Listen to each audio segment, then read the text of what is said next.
আমরা এদিকে একটা জিনিস খেয়াল করলাম, এই যে খাঁচার ভিতরে আপনার ছোট বাচ্চাগুলো রাখার কারণ কি, কি জন্য রাখছেন? আমরা রাখছি, আমরা জন্মের পর থেকে আমরা বাছুরগুলো আলাদা করে নিই। আচ্ছা। আর আমরা সম্পূর্ণ পিডানিং এর মাধ্যমে বাছুরের দুধ খাওয়াই। আর এখানে মাছার মধ্যে রাখার সুবিধা হচ্ছে এটাই, বাছুরের জন আপনার ঠান্ডা জন না লাগে। আর হচ্ছে যে আপনার নাভির মধ্যে অনেক সময় পানি যদি লাগে, দেখা গেছে যে নাভিটা শুকাইতে সমস্যা হয়, নাভির থেকে অনেক সময় রোগ জীবাণু ঢুকে যায়। আর সেক্ষেত্রে গরুটার বাছুরগুলোর জন্য আরামের জন্য আমরা মাছার মধ্যে রাখতেছি। এই মাছার মধ্যে কতদিন রাখেন বাছুরগুলো? আমাদের এখানে মোটামুটি থাকে 2 মাস।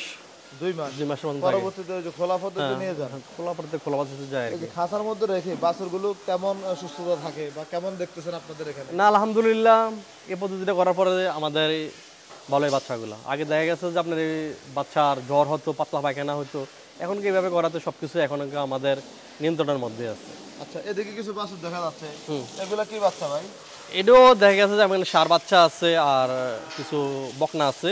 এগুলো ওই যে খাঁচার থেকে নামে যে বাচ্চাটা, এটা এখানে আছে আর কি। এখানে মাসখানেক থাকে, থাকার পর ওইগুলো আমরা বকনাগুলো আলাদা করি, ষাঁড় বাচ্চাগুলো আমরা আলাদা করি, ওইগুলো আবার ছাড়া থাকে। 1 বছর পর্যন্ত আমাদের বাচ্চাগুলো ছাড়ার মধ্যেই থাকে। অনেকে বলে হানিফ এগ্রোতে বাচ্চা বিক্রি করে কিনা, আমাকে অনেকে প্রশ্ন করে থাকে।